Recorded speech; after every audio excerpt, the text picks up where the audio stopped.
And the Rasta is a thing where I talk about the rightness how people can live. Yellow, pink, blue, all kind of people. It's not even a question. It's a reality. The way the world economic structure is ordered, set in motion, a great deal of that is based upon racism. When you look at the exploitation of so-called third world countries or countries of people of color. When you look at what America represents itself, with racism. So racism is a very integral part of what's going on. You know, go back and find the numbers. Where we are dealing with hard economic and social issues. You know, what percentage of people own all the wealth of the planet? And of that percentage of people, what color are they? And in relationship to the total population, what percentage does that number of people represent? And there's a vast disparity. That's why you have extreme wealth and extreme poverty. And if one just deals with reality, you know, obviously, you know, this century's technologic civilization exists where it does because of the gold they found on the people of the land of this hemisphere. And this is color. You know? Now, the whites may have done it amongst themselves before they came here. All right? Well, then maybe then it wasn't race. But when they did it to us, it was race. And when they did it to the black people and they did it to the Asian... To me, all type of knowledge ultimately means self-knowledge. Here I am, you know, as a human being. How can I express myself? Totally and completely. I know who I came to be and I have to be me. You know, I mean, that way, it's a process of continuing growth.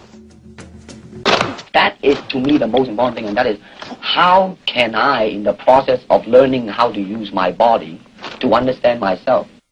I mean, I do not believe that there is such thing as like Chinese way of fighting or the Japanese way of fighting or whatever way of fighting, because unless human beings have 3 arms and 4 legs, really, to me, okay, to me, ultimately, martial art means honestly expressing yourself. Now, it is very difficult to do.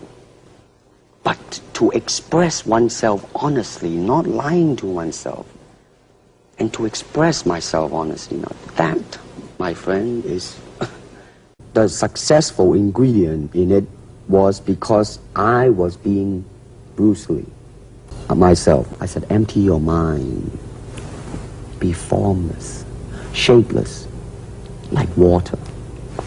Now you put water into a cup, it becomes the cup. You put water into a bottle, it becomes the bottle. You put it in a teapot, it becomes the teapot.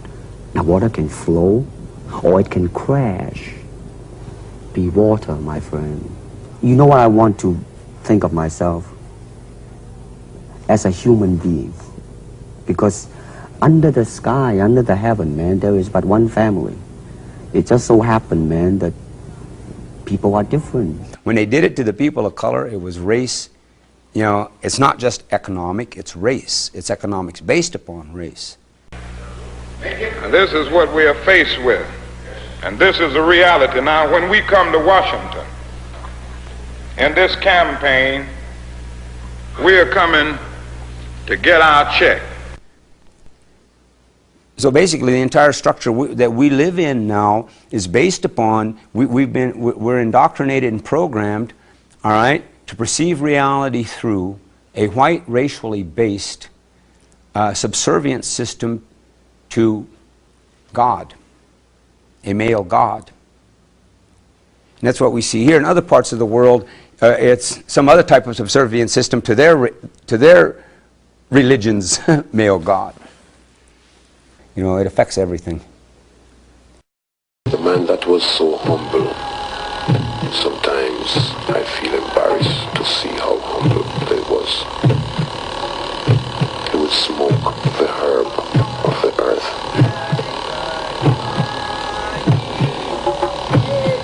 And he would smoke until his eyes become as red as a flaming fire. seen. But even though his eyes would be so red, from his mouth cometh the words of wisdom that would be so uplifting.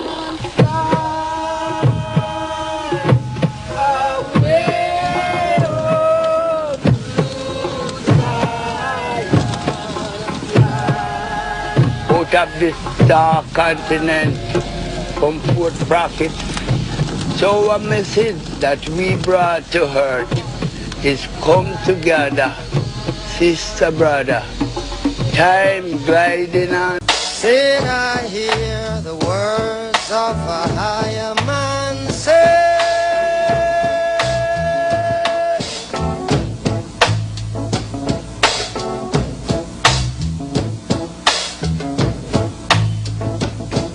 Babylon throne gone down, gone down.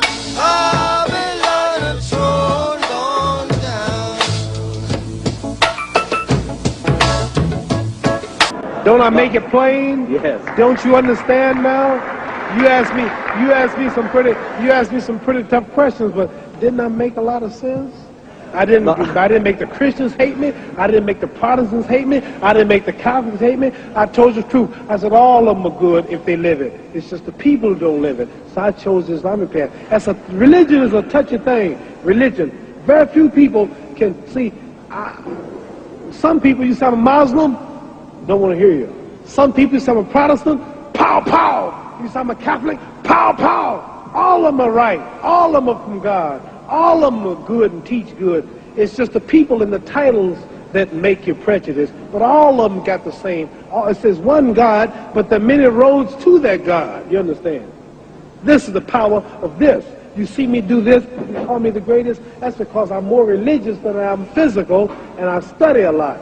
And you may be surprised if you hear me talk, because you never heard me talk this way. But I got about 45 lectures that I memorized in my ministry, and I can tell you something about all the religious books, all the religions, because I'm a strong believer in God and humanity. That's why I'm helping these boys. That's why God blesses me to be so great here, because all the time I've been here, I've been talking about God, pushing religion. I'm not talking about me, how great I am, how much money I got. He said I'm the greatest, but that's something I don't use no more.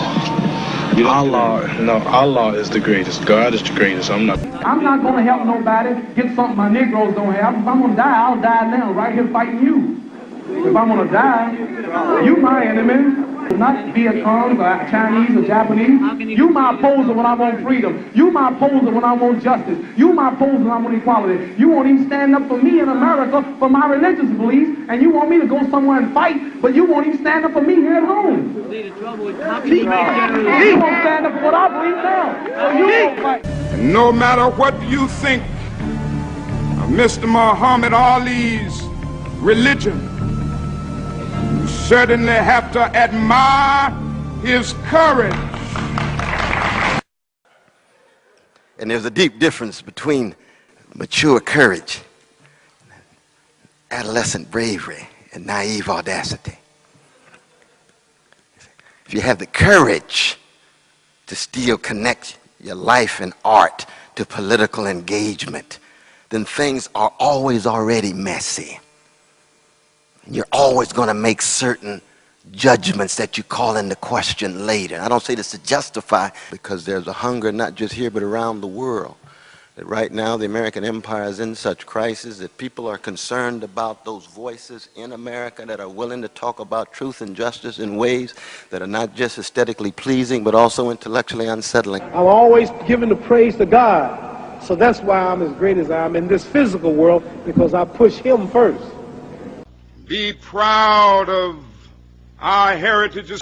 But right now we need to just focus on what happens here on the planet and help each other and stop fighting over my God and your gods, you know. It doesn't make any difference. You know? The bully, that's the establishment, they know how to beat people up, they know how to gas them, and they have the arms and the equipment. And the mistake was made that the kids ended up playing their game of violence, you know, and they know how to be violent. They've been running it on violence for 2,000 years or a million or whatever it is, and nobody can tell me that violence is the way after all that time, you know. There must be another way, but a lot of people fell for it. And it's understandable in a way, because when the bully's actually right there, it's pretty hard to say, turn the other cheek, baby. Maybe some tear gas ahead. Yeah. Don't panic and remember that we must remain true to nonviolence. I'm asking everybody, if you can't be nonviolent, don't get in it. If you can't accept blows without retaliating, don't get in. You will somehow do it in a non-violent way. Yeah, of course. If you have anger, that will just it will support the agendas of the people who are trying to have power over you. But this is a very temporary thing. All this fighting and all this suppression is temporary, and even if you don't do anything outwardly, the change will still take place. The birth of the new world, not the new world order like Bush, but the new world will still happen very shortly. how long? Not long. Not long. Because mine eyes have seen the glory of the coming of the Lord. He's trampling out the village where the grapes of wrath are stored. Yes, sir.